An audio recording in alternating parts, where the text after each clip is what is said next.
Okay, so this is day 2 of your 1-week program.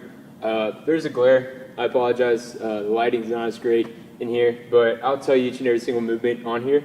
So this is going to be basically a chipper workout. So with a chipper workout, 3 different options on it is the numbers can either descend down like we have today. So it's going to be 50, 40, 30, 20, 10. They can also ascend up, or they can all be the same, but you're just going to go through a set of movements one time.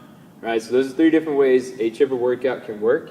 So for this one, rep scheme is going to descend down, and so you're just going to go through each one of these movements one time, and then you're done. All right, so there's not 2 rounds, 3 rounds, or anything like that. It's just 1 round, 1 time through, and the reps are descending. So you're going to start off with 50 sit-ups, then you move on to 40 sumo deadlifts. All right, so this is with the kettlebell. Then 30 kettlebell high pulls, 20 alternating toe touch, and 10 goblet squats with a press. So the goblet squats with the press, probably a little different, a little new to you, and maybe sumo deadlifts. Those 2 movements would probably be a little bit new. May have not heard of alternating toe touch as well. That could be also a new one too. So I'm going to go through each one of these movements. If we need to modify them, we can modify them for this workout. If you need to modify it, what I would do is reduce the rep scheme in some way. So you can start out with like maybe 25, 20, 15, 10, 5, or something like that. If it's just too much, you can kind of cut it in half at that point. That would be a way to modify this workout if these reps are just a little too much right now. All right, so let's go and see how to perform each one of these movements and also how to modify them. All right, so the first movement is going to be the sit-up. So for the sit-up, you can either use mat or not. Totally up to you, but you can have your feet either up or kind of in a butterfly position, and then you'll basically just rock back and then come forward. All right, so I want to touch the ground behind me, and then I want to touch the ground in front of me.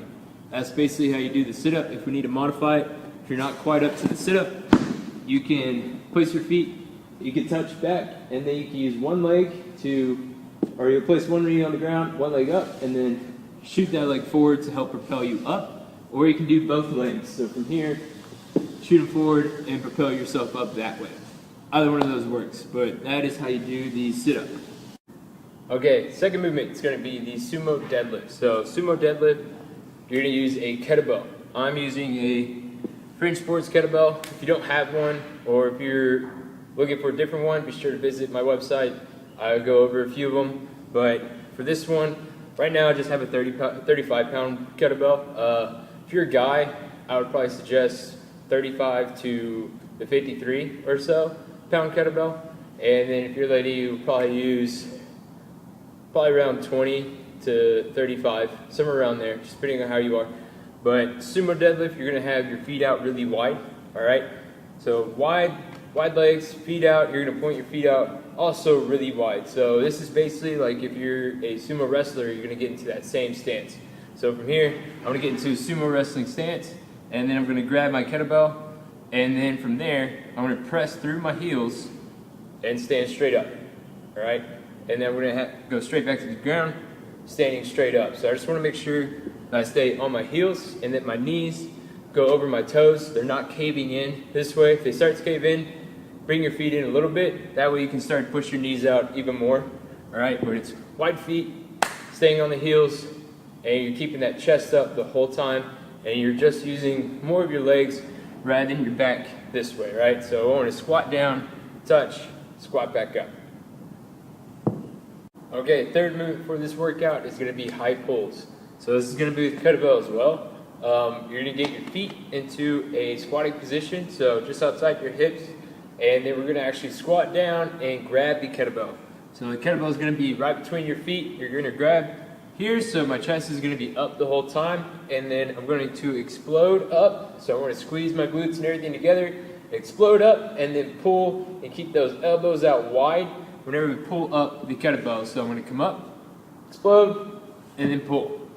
And it touches the ground every time. So the faster you stand up, the easier that kettlebell is going to move up to your chest and to your chin. All right? Side view real quick. Is I'm going to stand here. I'm we're going to squat down, and then we're going to explode and pull.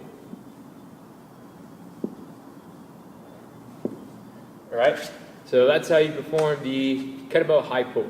Okay, fourth movement is going to be alternating toe touch. So how you're going to do that is you're going to lay down on the ground, feet out wide, arms to a T, and then you're going to bring one leg up and one hand up at the same time. Touch your toe, come back down. Up, touch, come back down. All right, if you need to modify it, you can come here, bend your knee, and then touch this way. But same type of motion. So that's the alternating toe touch. Just coming up at the same time, touching opposite hand to opposite foot.